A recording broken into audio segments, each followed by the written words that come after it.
Welcome to the Accessible Hunter podcast.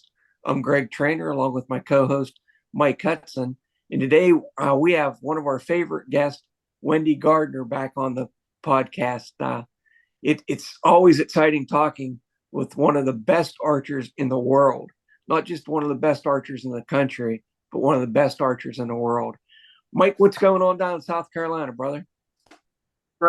Enjoying the sunshine. We're trying to outrun this rain. It looks like it's fixing to come in and sit on us for a few days, but you got to get the sunshine before the rain. And, it makes the crops grow, right?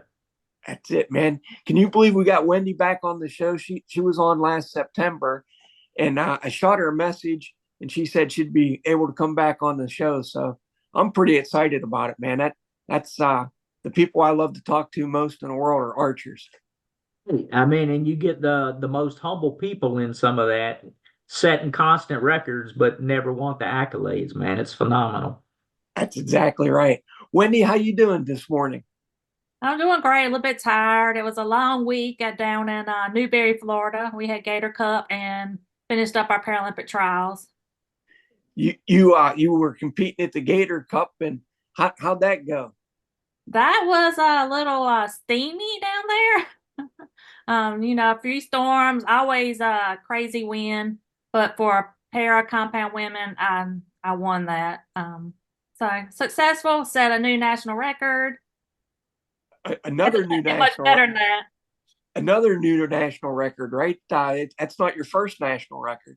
No, I set three new indoor national records this year, and then this is my second outdoor. Obviously, breaking my own, but yeah. Wow! So five national records. Yep. It's phenomenal, Wendy. I hope you know how proud we are, but man, I was gonna invite you down to shoot with us, but I don't want to get embarrassed when you Oh when no! you take me to the woodshed. Come on now, we can have a good time. We just got to handicap her a little bit, like in golf. I guess that's the right term. She shoots you shoot at 50 meters. Wendy, is that right? I do at 50. I better start off at like 5 or 10, and Right. keep things interesting. That'd be fun. We can do that. Oh. Now, the last time we had we were talking a lot about travel and how things, are a little bit more difficult for para archers as opposed to able-bodied archers. Expense wise and things. I know that a lot of this is out of your own pocket. That you're paying for travel and things. Can you talk a little bit about the cost of travel and fundraising and what it actually takes to represent our country at an Olympic level? Absolutely. So any competition that we go to in the United States is on us. And my husband Gary travels with me because I have to have an assistant to load my arrows. He goes down, pulls my arrows. So you figure some people probably could travel by themselves, maybe if they're able-bodied. So they just have one. So it's double for us wherever we go in the U.S. If I'm traveling with the team internationally, I am funded. So that's paid for, but I would have to pay for my assistant to go with me if I wanted him. If not, then I just have to use whoever's going with the team who may not have ever worked with me before. So, yeah, you want that consistency, so it makes sense to have your husband or somebody that's coachable that you've done it with and have a rapport with. How do you go about fundraising for some of that, Wendy? It's got to be terribly expensive to have your equipment, all that kind of stuff, and then have to do your own travel. Do you guys do fundraisers or? I think my all my friends and family got tired of me begging for money on Facebook, so we're down kind of at the bottom of the barrel now on funds. We obviously pay for it ourselves. I mean, right. And that's the difference. I guess most people don't see it or understand it when you see the Olympics come in and everybody's running in with the torch and you got all the pomp and all that stuff. We kind of get thrown behind the wayside when it comes down to the Paralympics. They see it almost like broken vessels again, and so it doesn't get nearly the accolades or TV time or any of that. So the money is not nearly what it was or should be. as opposed to the able-bodied guys. Do you see the same following when you're at these events where people are just there to watch the event, or is it pretty much closed off? I feel like a lot of the pair events, there's probably, there's not as big a following. Able body, that's always big, no matter what sport it is. But I feel like if it was advertised more, maybe just put out there, do feel like people are interested in it and enjoy it. Usually, even in the US, our matches are usually people are like, "Oh my gosh, y'all were so close!" Like it was even more exciting than some of the able bodies, but they just have never probably had the opportunity to watch us.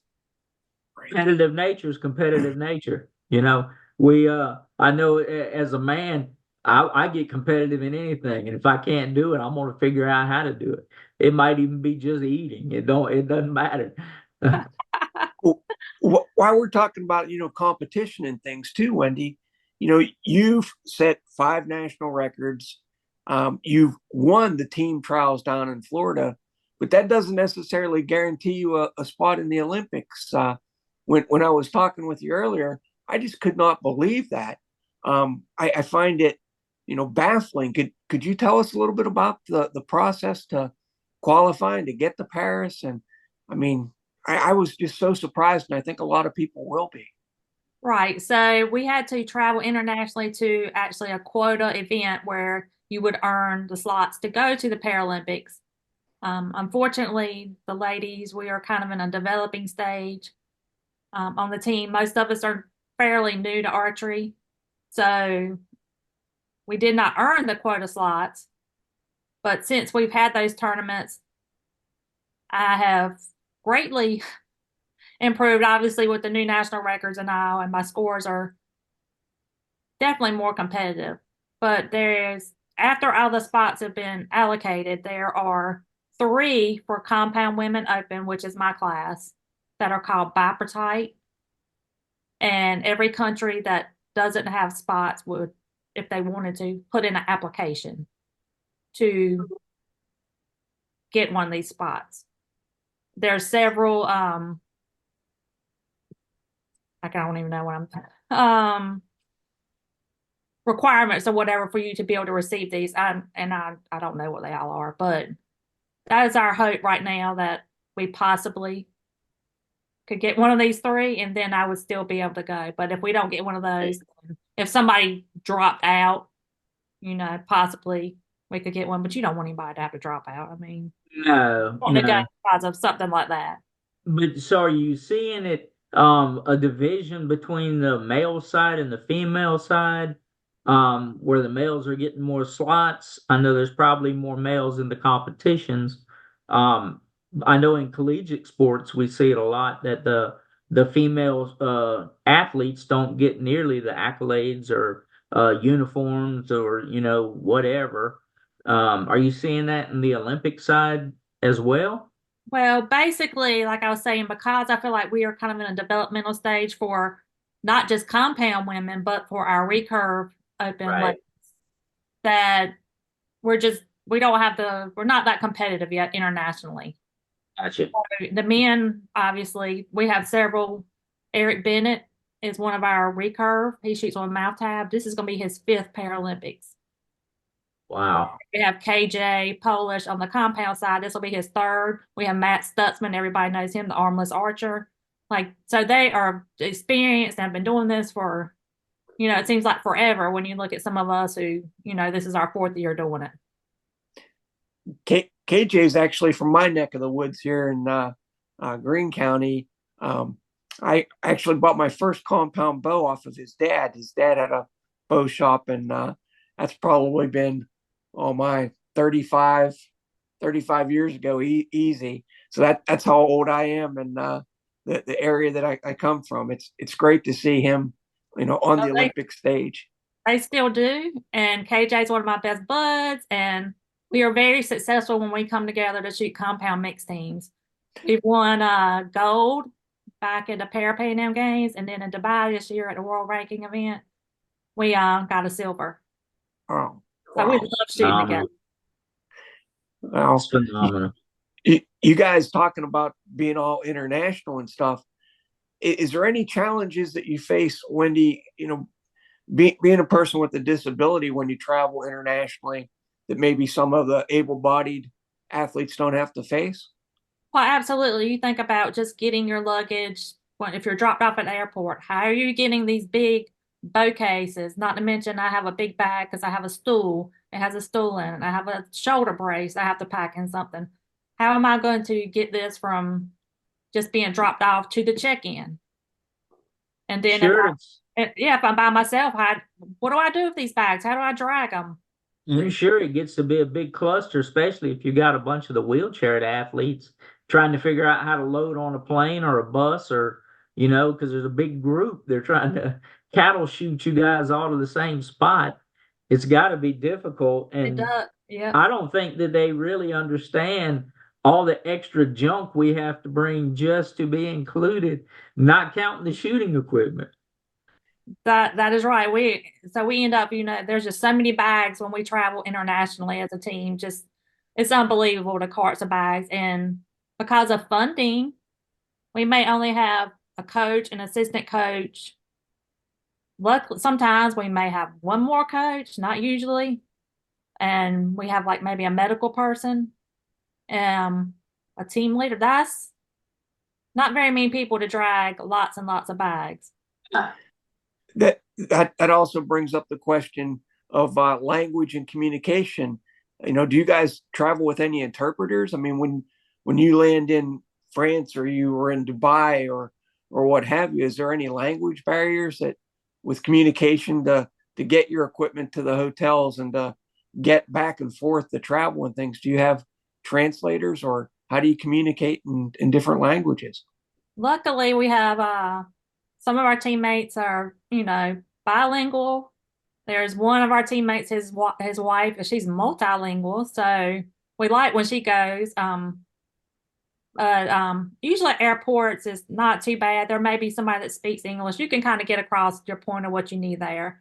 World Archery always has somebody meet you there um, from the event to get you on the bus or whatever. It's like specific just to the event. It's not like we're having to get on public transportation and get somewhere. And then at events for World Archery, the official language is English. So most teams have somebody that speaks English, or at least enough that you can communicate with them. I didn't know if you would be using like Google Translate sometimes, or the world of artificial intelligence is fastly taken over for translation skills and stuff. I didn't know if you used any high tech to do it. No, just Google Translate is your friend if you don't have anybody. Oh yeah. So on that note, Wendy, when you guys are internationally traveling, is it all about the competition? Do you guys ever get any free time to maybe go out in town and hang out together away from the competition, or is it all, hey, we're here to do a job and that's it? Usually it is all competition. Luckily, when we went to Dubai back in February, we had one free day. And that's the first free day I think I've had on any international trips that I've been on. So we got to go, around town and see a little bit. But usually it's just back to back. There's something going on every single day. And then Accessibility. you're Accessibility in Dubai, what do you think? Dubai is, that's one of the modern cities you go to. So, and the venue we shoot at is specifically for people with disabilities. So that's a great place. Some of the other countries, maybe like we're getting ready to go to Czech Republic, it's cobblestones on the streets. Their hotels have limited number of accessible rooms. So that can be pretty tough. Out of all the places that you do travel, Wendy, what's the one place that you really look forward to and is kind of like your favorite, whether it's accessibility or just a beautiful spot, or what's your favorite place to go to shoot? I really enjoy going to Czech Republic. It is really beautiful there. We've been to Pilsen. That's where we shot at last year, and this year we're going back to Nové Mesto. It's just when you look at America, we're so new, and everything there is so old. Right. Crazy. It makes you Right. realize we really are a new country. Oh, 100%. My family travels all the time to either Kenya, Tanzania, Romania. And, we're looking at buildings that are 500, 600 years old. And you're like, oh, yeah, we weren't even founded as a country. Exactly.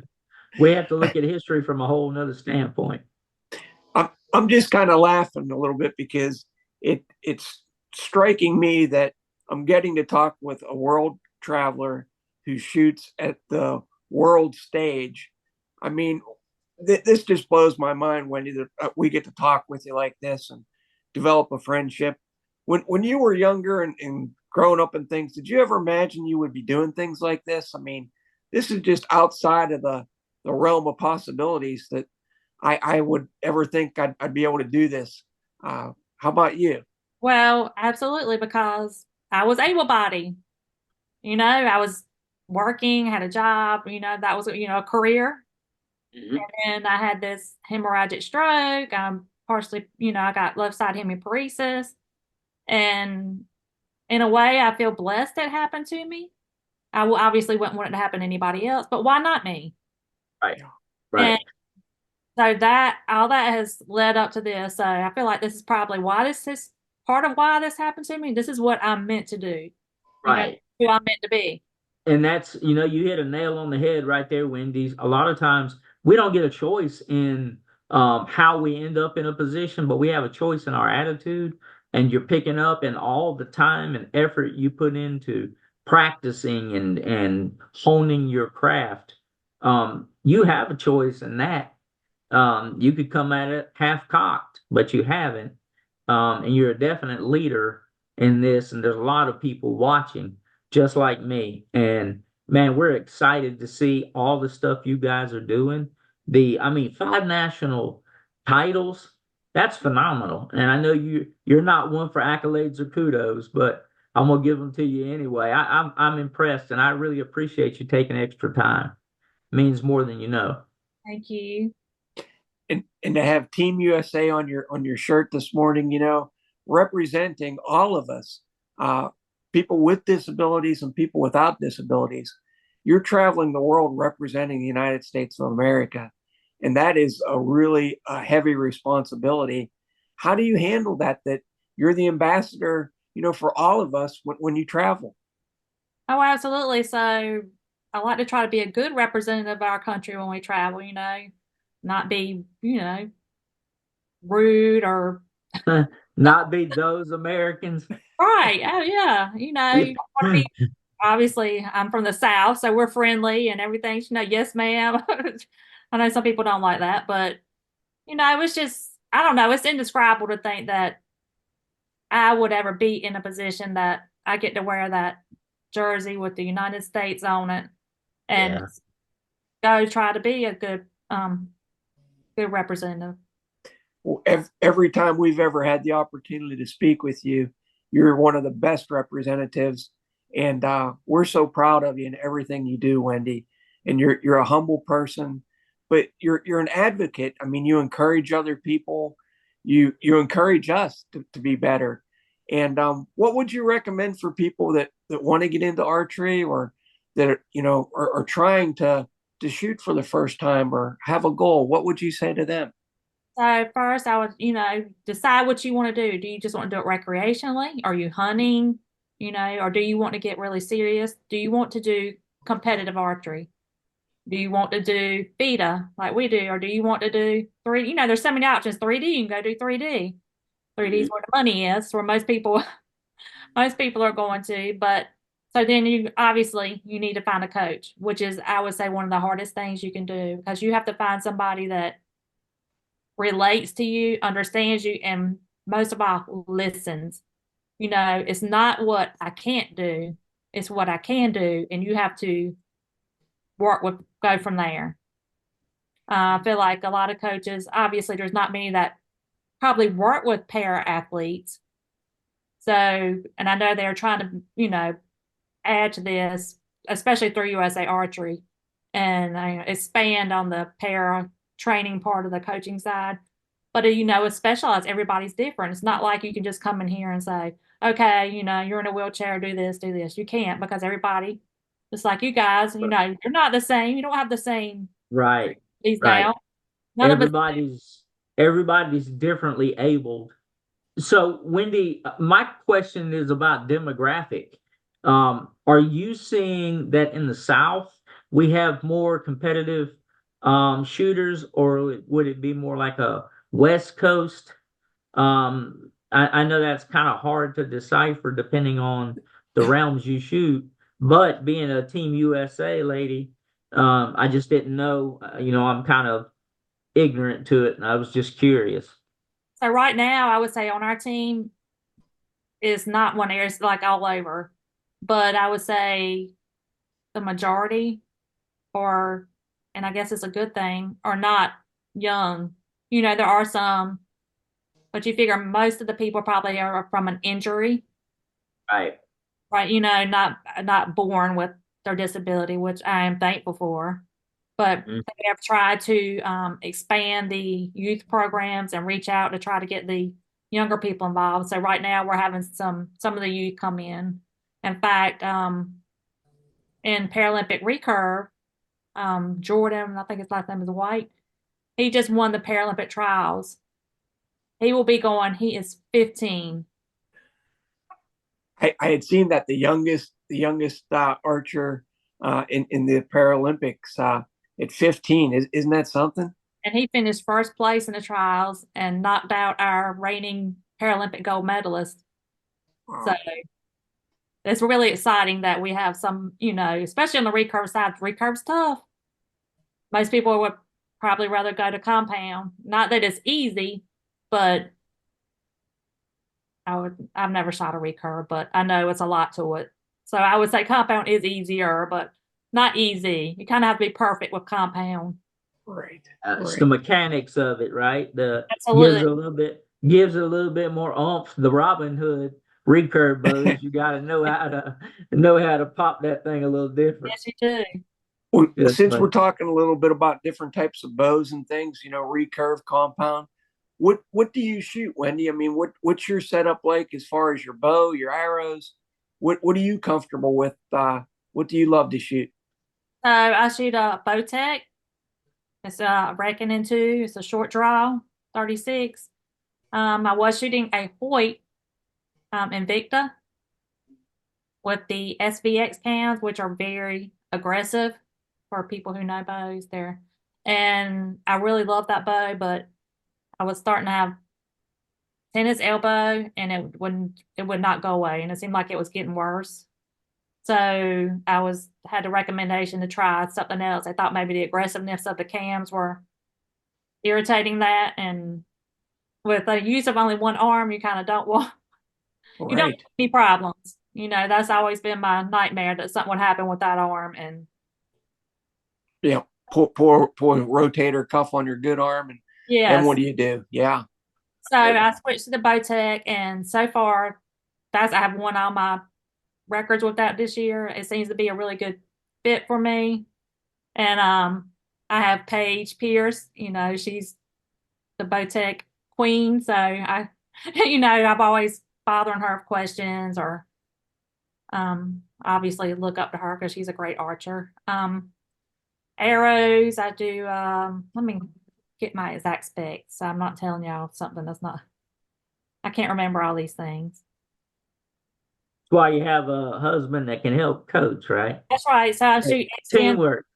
the X10 Pro Tours, which have been around forever. I don't think they're going anywhere. I have tungsten points in them from Sure Shot, and then I have Flex veins, which are really great because if they don't tear as easily, they'll bend, and if you let them sit out a while, they'll straighten right back out. Wow. So not Wow. replacing veins as much. And then for my scope, I shoot a True Ball Excel, and I shoot an 8x lens, which everybody just kind of freaks out about. Um, Most people, I would say, maybe 4 at the most. I kind of agree with the 8X because I don't see that well myself. And anytime I'm shooting my rifle at a distance, I've got to zoom it up so much just so that I can be able to see. Is that why you have an 8X instead of a 4? Or?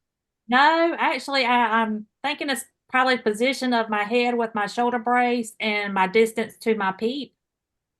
I kind of need the 8X. I've tried lower and it just, because you would think with the 8X, you would only see maybe the yellow, but I see the whole, the whole paper. So I think it has to be something to do with the distance from my eye to the peak. I don't know. I'm not sure about It's mechanics. like just like looking through a standard scope, that eye relief is a little different for everybody. Exactly. Once you find that piece of equipment that works for you, you just have to go with it. That's right. If they don't like it, hey, you can't shoot it, but it doesn't mean it doesn't work for me, Hey, all you have to do is, Wendy, all you have to do is pull out those 5 nationals and say, hey, this thing clearly works. You may not like it, but apparently the arrows and the targets do. That's right. And that is a difficult thing about archery because something different, it works for you, but it doesn't work for me. And even on the para side, that's really hard to get people to understand. I'll be like, I'm looking through my peep and through my scope, and I'm like, I'm seeing this. They're like, no, no, no, no. I'm like, yeah, I am. Like, I lied to you. This is what I. Well, you can't be seeing that. Yeah, I can. That scope's finding the X's, no matter what you're doing. The That's proof is right. in the pudding, Oh man. Well, Wendy, what do you have coming up now since you didn't get one of those slots? I know you guys are probably still competitively shooting, holding out hope, and we'll be praying for you that you get one. You doggone you deserve it, that's for sure. But what do you have going on now, competitive wise, or just bow shooting in general? Right. So my next tournament is going to be a world ranking event in Czech Republic. That's the end of June. We still have the rest of our USAT, United States Archery Team competitions to shoot. Right. One of those is going to be in SoCal, and that's our most expensive travel. So I won't be going to that. We only have to attend 3 events to make the team a year. One would be Outdoor Nationals, and that will be in Lubbock, Texas. So Okay. that one I'm definitely have to go to. We also have it's called a Buckeye Classic. That's in Ohio. Ohio. Right. Yeah, that's in July. I haven't decided if I'm gonna do that or not because I already have my 2 events. I got scores I'm satisfied with. So Well, There you if you go. get up for the Buckeye Classic, I might have to drive over and meet you in person that and would be awesome. kind of watch you shoot. I would love to see that. And I'm pretty close to Pittsburgh, so I don't think Ohio, the Buckeye Classic, would be that far away. I have to talk with my wife, but we might drive over and see you. That's a great event, but it's always windy. I don't think any of our competitions are ever not windy though. So I guess but last year it was terrible. Well, I got kind of a fun question for you. Okay. What kind of snacks and drinks do you like to have whenever you're at these competitions? Because I know in the ground blind, if I'm not seeing deer or turkeys, it's all about the snacks. Well, our competitions when we're shooting with able bodies actually last about 4 hours. Yeah, and every one of them is hot. Like it is, just like we were just left Florida, So hydration, you got to have those electrolytes and snacked. I found out that snacking about every other end really, it helps. I used to, I wouldn't eat anything, and like your energy just kind of, Yep. so I'll have like we have jerky. I do like the little kids applesauce, the little squeeze pouches Oh Yeah. yeah. in the cooler so they're nice and cool because you need something cold. Those work great. And then maybe a pack of pack of nuts or something like that. Try to do something just to keep that energy level stable. Like a quick carb, a long lasting one, and then some protein. Greg, she just brought up something, man, that's mind blowing. I know you'll get it. Being paralyzed, a lot of times we can't sweat. We have all those. So the able-bodied shooters, not to knock any of them, not knocking them at all. It's a whole different dynamic that the Paralympians face. being out there for prolonged amount of time, exposure to the weather, and our bodies just do not respond as well. Man, you guys are superheroes out there on a bow when you take all those different demographics and then you add the environmental issues. I mean, Wendy, I'm impressed more and more when we get to chat with you, but it's you just keep opening up a whole new can of worms where it gives me a lot of opportunity to really sit back in hindsight and see, man, sitting in the ground blind for me to shoot a deer with a bow, not that difficult compared to 4 hours of exposure to make a Paralympian. That, I mean, doggone, you guys are doing phenomenal work.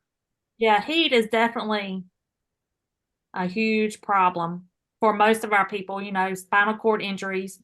I would Right. say, I don't even know what percent, but a large percent of our group. So the cooling strategies for me, I found cooling towels dipped into ice water and just put them on your head. Maybe put ice packs on your arms. Put some in your lap. You just do whatever you can. You're not gonna make it through these because we sit on the line the whole time. You can once everybody's done shooting and they go to pull arrows, you can get out an umbrella, but the rest of each end is 4 minutes. So you're sitting there all that time just baking. It's a lot of exposure to the sun and not being able to get into any type of air conditioning. You have to do what you can with the cold towels and hydrate and try to cool yourself from the inside out, I imagine. Absolutely, because you're not allowed any electronics on the line. So, And I meant to ask you too, when you were talking about your arrows and your fletchings, how they kind of maintain their shape and things. Are you limited to so many arrows in a competition? Like if one of your veins would rip or tear or something, can you replace that arrow, or what's the rules on that, Wendy? you can carry as many as you want in your quiver or whatever. So Oh, okay. that's not a problem. They just all have to match. Like you couldn't have different color veins. They have to be the same. My I wife have only all kinds of stuff. my wife only limits me to 3 arrows when I'm hunting. And if I'm out of 3 arrows, it's time to go home. Yes, because we shoot 6 per end. So obviously some people are going, have looked, sometimes people miss or maybe you hit your arrow and mess it up. So yeah, we always have extras. Right. Yeah, Right. especially if you're knocking your knocks off, as well as you guys shoot. I'm sure that's a real concern. I mean, we laugh about it, but I'm sure you're dinging knocks all the time. Yeah, they do, definitely. It's the When difference, you, Greg.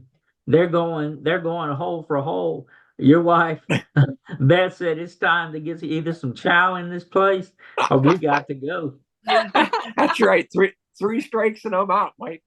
Yeah, you're done.